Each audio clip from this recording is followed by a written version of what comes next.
നിവ gold diamonds and platinum.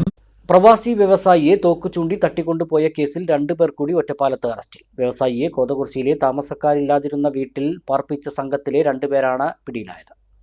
Malappuram Wandoor സ്വദേശിയായ പ്രവാസി വ്യവസായി മുഹമ്മദ് അലിയെ തോക്കുചൂണ്ടി തട്ടിക്കൊണ്ടുപോയി തടവിൽ പാർപ്പിച്ച കേസിലാണ് അറസ്റ്റ്. പനമണ്ണ സ്വദേശികളായ കളത്തിൽ മഹേഷ് എന്ന മാക്കു, രഞ്ജിത്ത് എന്ന പാപ്പു എന്നിവരാണ് പിടിയിലായത്. ഇതോടെ കേസിൽ പിടിയിലായവരുടെ എണ്ണം 19ആയി. തിരുമറ്റക്കോട്ട് നിന്ന് തോക്കുചൂണ്ടി കസ്റ്റഡിയിലെടുത്ത സംഘം കാറിൽ മുണ്ടൂരിൽ എത്തിച്ച ശേഷമാണ് മഹേഷും രഞ്ജിത്തും ഉൾപ്പെട്ട ഒറ്റപ്പാലത്തെ സംഘത്തിന് കൈമാറിയത്. ഇവർ വ്യവസായിയെ മറ്റൊരു കാറിൽ കയറ്റി കോതകുർശിയിലെ വീട്ടിലെത്തിക്കുകയായിരുന്നു. കുറ്റകൃത്യത്തിൽ നേരിട്ട് പങ്കാളികളായവരും മുഖ്യ സൂത്രധാരനും ഉൾപ്പെടെ നേരത്തെ പോലീസിന്റെ പിടിയിലായിരുന്നു. 70 കോടി രൂപ മോചനദ്രവ്യം ലക്ഷ്യമിട്ടുള്ള കൊട്ടേഷനാണിതെന്നാണ് പ്രത്യേക അന്വേഷണ സംഘത്തിന്റെ കണ്ടെത്തൽ.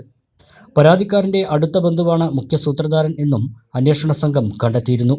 മലപ്പുറം പൂങ്കോട് സ്വദേശിയായ ഇയാൾ 60 ദിവസത്തോളം റിമാൻഡിൽ കഴിഞ്ഞ ശേഷം കോടതി ജാമ്യം അനുവദിച്ച് പുറത്തിറങ്ങിയിരുന്നു.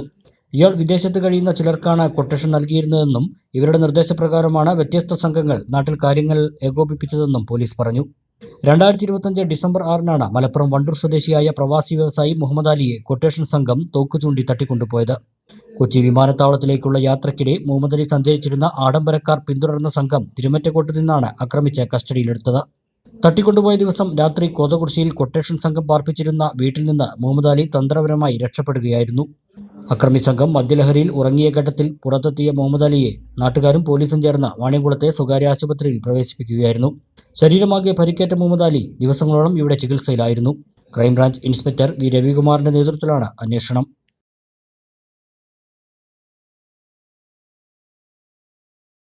വസ്ത്രവിസ്മയങ്ങളിലെ ഏറ്റവും പുതിയ ട്രെൻഡുകൾ ഏറ്റവും ആദ്യം അവതരിപ്പിച്ച Kaniha wedding centre, the family fashion destination, Ottapalam and Vadakkanchery.